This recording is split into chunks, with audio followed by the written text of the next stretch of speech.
Hi everybody, and welcome to the next edition of In the Frame. I'm absolutely delighted to be joined by Liz Johnson. Liz Johnson is the co-founder, managing director of the Ability People. She's also an ex-Paralympian and world champion in swimming, and she's a broadcaster for Channel 4. So no pressure on us to make this an interesting interview. But also I read recently that she's also an athlete mentor for the Dame Kelly Holmes Trust.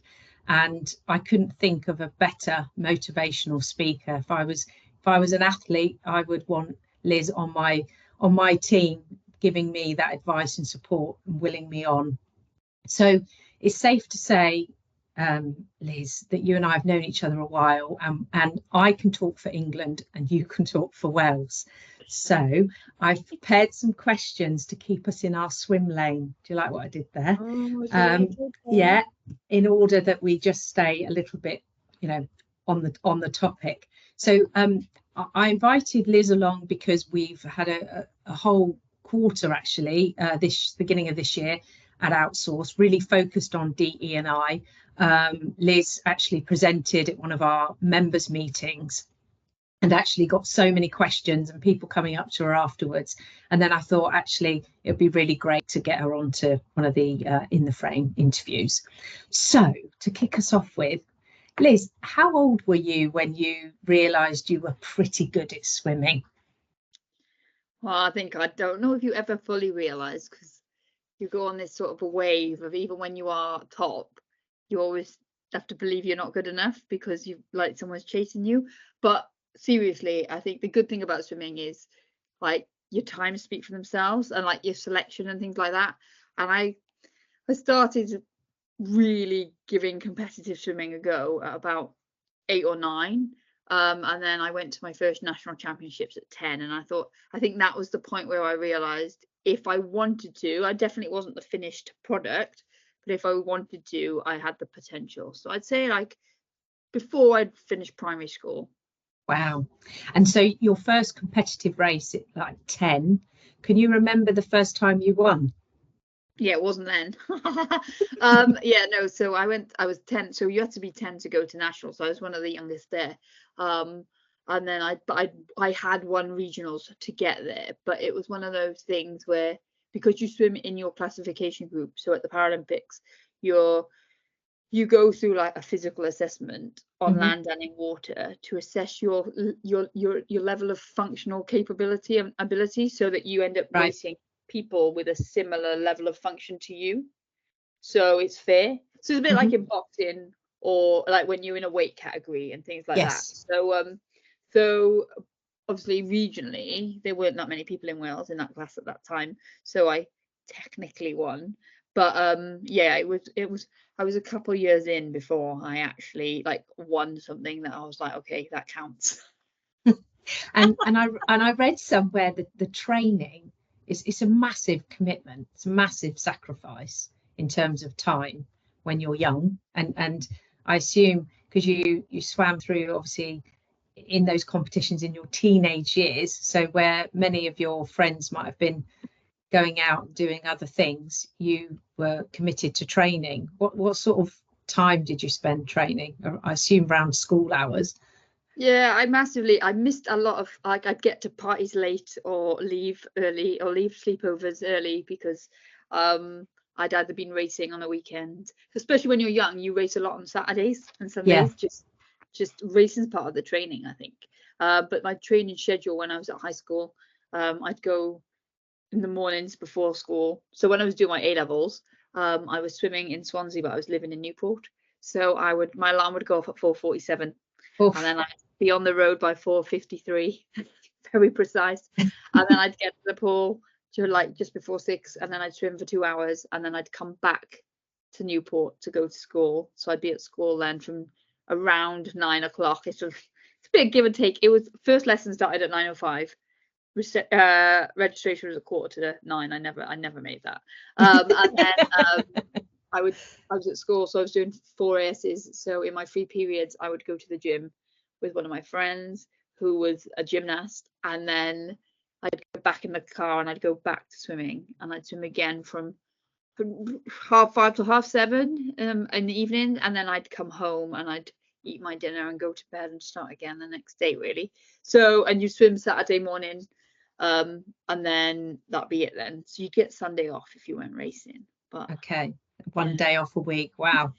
And it was all worthwhile in the sense that the success you had followed, like you say, you weren't the finished article, but you trained and practice makes perfect, as they say. So actually, in your swimming career, what accolades did you get?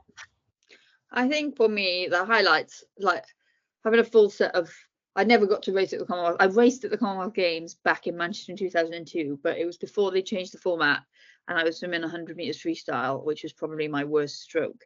But it was because one of the other girls hadn't qualified for the 50. But even if it had, I wouldn't have got a medal because you raced against the world record and it wasn't my event. So I never really got a fair crack at the Commonwealth in terms of actually being able to compete for a medal, which is fine. But it means, so what was available to me, I sort of got the Grand Slam of European, World and Paralympic gold medals, and I was also the world record holder. So like, I think I did just about everything I could have hoped to do. The only thing I don't have in my collection is a World Championship silver medal. I never won a silver at the World Championships. So I've got everything else, just that's the one medal that's missing. But then when it was coming up time to retire, I was like, you don't race to come second. So No. it was never really a case of unfinished business, if that makes sense. No, it does perfectly. And yeah, you already had the gold. So it yeah. I did it the wrong way around as well. I broke the world record first, then I won my World Championship gold, then I won my Paralympic gold, and my European gold was the last gold medal that I won, like in terms of completing the set. Yeah. Often people think it's going to be the other way around, but Yes. actually in like the second half of my career, my main competitor was British. So for me, the British Championships was as hard as the Paralympics. So Right. it was good because it meant we always had to like raise our game when we were racing. Yeah. Yeah. So we were always prepared. And actually then when we were at major championships, it was nice because we always had someone with us, like a friend, like in the call room. Absolutely.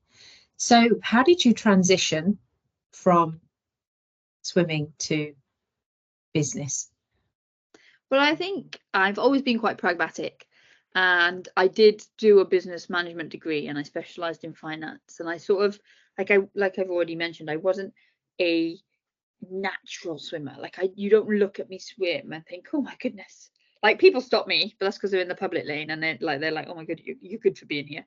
But like I don't cut through the water. Like I don't have this like feel of the water.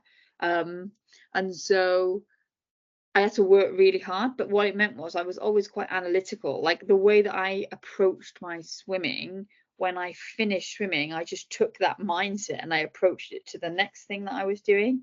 Right. And so I've always been quite objective orientated in terms of the goal. Like I've always focused on the goal and then like worked back from how I can get there. I liked how to get there. So that was just, the transition came quite naturally because I was really fortunate that during my swimming career I had some sponsors that were in the corporate world, and so I did to visit them. So I was in touch with what was going on in business, and then I sort of just morphed, I guess. But I didn't. So what I do is different, but the mindset that I apply to it isn't, and that can be good and bad. Well, I know you're super competitive. I've seen and felt that myself firsthand, which I think is fabulous. So what was the inspiration for the Ability People, or TAP as most people know it now? And tell us about TAP. Yeah, so I think the Ability People. So when I was transitioning out of swimming and sport, I was really fortunate, and you mentioned it in the intro, that I had other opportunities. So I did some athlete mentoring. I moved into broadcast, and then when I got back from broadcasting on the Rio Paralympics in 2016, I was like, right, what am I going to do now? And it was a case of, am I going to go into broadcast full throttle? In which case you need to often have ideas and concepts that you end up pitching and then presenting or working or producing or whatever it is you end up doing. And so I was just looking at lots of different things, and I'm very fortunate that like I do a lot. I've got a multifaceted life, but they've all got common threads. And the thing that struck me one night was, I was watching the news while I was eating my dinner, and there was a feature about how the employment gap for disabled people in the UK had not moved in a decade. And it was a pretty high number. It was 33% basically, Yeah. give or take. But it was, the number is shocking. But for me, the more shocking thing was the fact that no one had thought and they needed to do anything about it in a decade. Right. And so then I was like, well, why is that? So I was like, so what do I want to do about this? Like, what can I do about this? Can I make a TV show about it? Like, can I go out and do a docu-series and speak to people who are not in employment or have had a bad experience, or have got a good experience? Or is there something else? And it just happened that obviously I was on the speaking circuit, and I'd speaking at an event that Steve Carter, who is my co-founder, the Ability People, and your trusted confidant and friend, like colleague. I think, Yes. like everybody's known Steve forever, right? In Yeah. in these waters, so to speak. And basically, I was at an event that he had organised, and we got talking, and he had a similar frustration. I was frustrated that clearly not enough disabled people were accessing work, and he was frustrated that he's an avid sports fan, and he watches the Paralympics every 4 years, and he sees what is possible, and he's like, well, where are they then when I'm recruiting? Like, why is it that I don't get any disabled talent through the doors, or why don't I ever get them to a position where they're actually in paid meaningful employment? Because I think he'd taken on a few challenges in his career going, I can do this, and he'd still failed, and it wasn't because of his recruiting abilities, because everybody knows he's great at it. And so we got talking, and we were like, right, like, how can we fix this? And so the Ability People was born out of the frustration of the inequity that exists in the world for disabled people, specifically when it comes to a job market, but also the need and the desire to provide solutions to the problem. So we looked at recruitment, but actually what quickly happened was we realized it wasn't the recruiting skills that were the issue. It was the lack of understanding or flexibility in processes about what equity looks like in the modern day.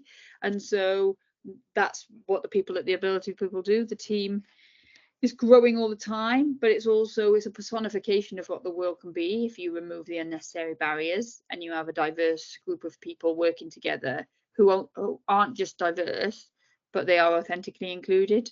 So the Ability People has evolved, it's pivoted, it's evolved, it gets described as many different things, but ultimately it's a consultancy that empowers individuals and organizations to be inclusive. Yeah, fantastic. And it's so brilliant that, you know, in relative terms, it's been going for a very small amount of time, really.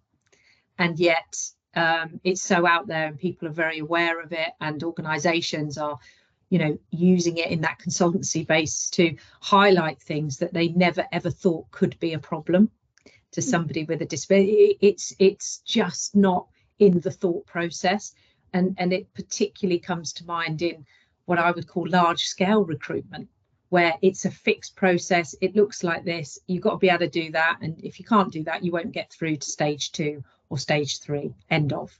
So it, as you say, blocks and creates barriers for a huge amount of talent. So it's fantastic, the work that TAP are doing. What would you say have been your, you know, I guess, how can you create new career highlights when you've won gold medals at the Olympics and at the World Championship and, you know, European Championships? How can you now create career highlights? What do those look like?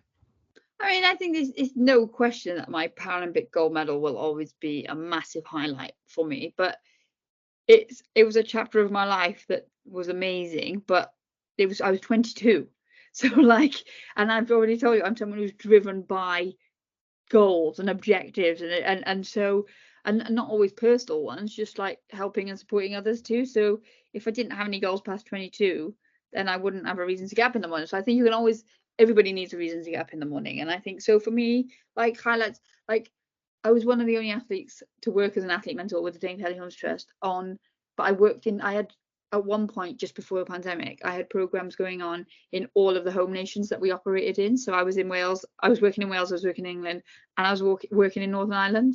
And I think like that for me was something pretty special, because young people are teaching us stuff all the time, right? Like the world is evolving, and being able to have a positive impact and play a part in young people's lives when maybe, again, traditional processes don't work for them, like maybe they, for some reason, school isn't suiting them, or for some reason teachers aren't able to support them in a way that they need because of the resources that are available. I mean, the themes in my life are the same, right? Processes block, like fixed processes present barriers that mean that people don't get equity. So there's that. And I think at the moment, one of my biggest things is like I love working in parasport. I love being able to promote it that way and evolve it that way. But for Paris, for 2024 Paralympic Games, getting the role as an executive producer with Whisper TV is pretty huge. I mean, not many people that are disabled have had that. Well, have had that role and had that opportunity and done that. And again, it's all a snowball effect of, I think, like everything I do makes me better at what I'm going to do next. And I'm constantly pulling in those things. And I think, and it all, the ability people is always there, like everything, and it feeds into the work that we do at the ability people all the time, because essentially what we're trying to do, and what I'm trying to do in any aspect of life, is help people appreciate that difference is normal. Like we are all different, and we shouldn't only be able to access something if we declare our difference.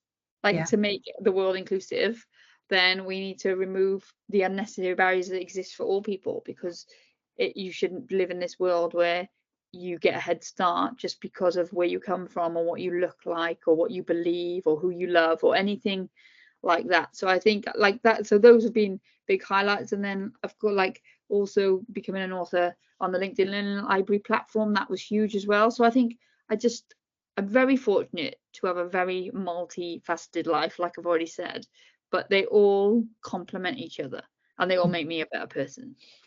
I didn't know about the LinkedIn one, actually. I didn't know that one. That's a new one on me. Fantastic.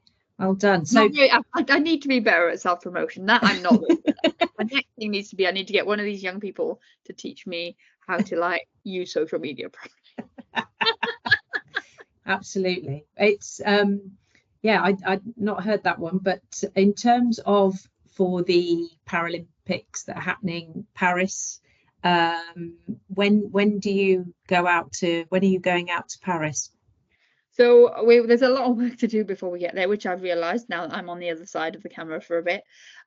So we go, the Paralympic Games, the opening ceremony is the 28th of August. So we'll probably go on like the 26th, because I'll move, like swimming. I do a lot of the swimming coverage, and swimming at Paralympics starts on day one. So we're there from the start. Fabulous. I wasn't actually sure of the actual opening ceremony, so that's a date for everyone's diary there, the 28th of August. Fantastic. As I said at the very beginning of this, you and I could talk forever, and so I just appreciate your time and your input. We wish you all the very best, both in terms of producing and being in Paris to present, and we'll be watching you eagerly and listening to you cover our athletes. And let's hope we bring home lots of golds this year too. So something to very much look forward to. Thank you, Liz. As always, it's an absolute pleasure to see you. Thank you very much. Always a pleasure.